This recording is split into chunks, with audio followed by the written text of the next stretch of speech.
Mr. President, sometime soon the Senate will be voting on the first fiscal year 2019 Appropriations minibus. It's been a long time since we brought conference bills to the floor, and I'm pleased that the Military Construction, Veterans Affairs, and related agencies appropriations bill is a part of this package. This bill is a result of a bipartisan commitment to return to regular order, and I thank Chairman Shelby and Vice Chairman Leahy for leading the Senate in this process and providing all members a voice in determining how taxpayer dollars are spent. We've worked hard with our House colleagues over the past 2 months to develop a thoughtful and responsible conference report that took into account the input of members on both sides of the aisle. The conference committee made thoughtful decisions about how to provide maximum readiness for the warfighter and prioritize investments to the Department of Veterans Affairs so it can take care of our veterans. This bill provides $97.1 billion in discretionary spending, which is $5.1 billion over last year's level. Within that, the VA is provided a record level of resources at $86.5 billion in discretionary funding.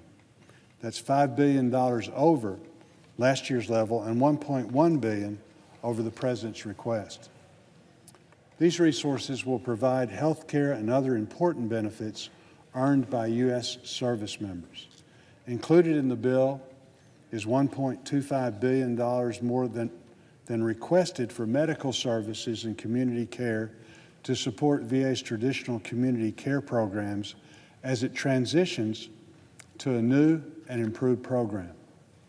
The bill includes $8.6 billion for mental health services, $865 million for caregivers program, $1.8 billion for VA homelessness programs, including $380 million for the supportive services for veterans' families programs, $400 million for opioid misuse prevention and treatment, and $270 million for rural health initiatives. The bill provides $10.3 billion to support military construction and family housing needs, a $241 million increase over last year's level. It also funds $921 million for overseas contingency operations and the European Deterrence Initiative, a $171 million increase over last year's level. In total, 190 military construction projects are funded to restore warfighter readiness and increase lethality of our installations within the United States and around the globe. This bill also funds improvements to fuel logistics at Little Rock Air Force Base, in addition to a measure to move forward with developments in the base's runway. I'm also pleased that the package increases funding to the Veterans History Project, an initiative led by the Library of Congress that builds an archive of oral histories and personal documents of the men and women who served our country in uniform. This is a unique collection of memories of our veterans who served in World War I to the Iraq War and other recent conflicts. It is an important program that ensures future generations understand the sacrifices our combat veterans made to protect our freedoms. Preserving the experience of our veterans is an honorable way to recognize their bravery and dedication to our country. Since its beginning, approximately 2 decades ago, the project has collected the stories of nearly 1,400 veterans from Arkansas, and nearly 50 of those have been conducted by my office.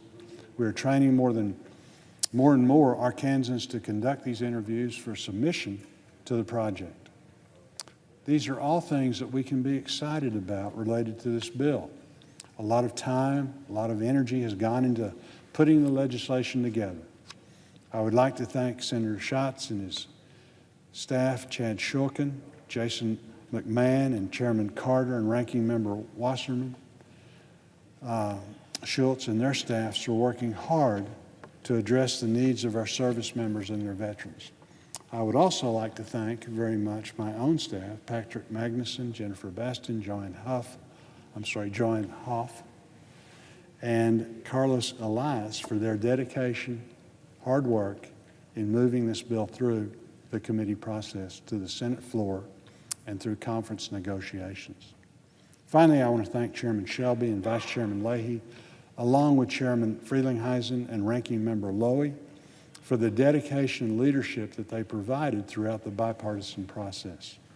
I strongly urge my colleagues in the Senate to support final passage so we can get this bill to the President's desk.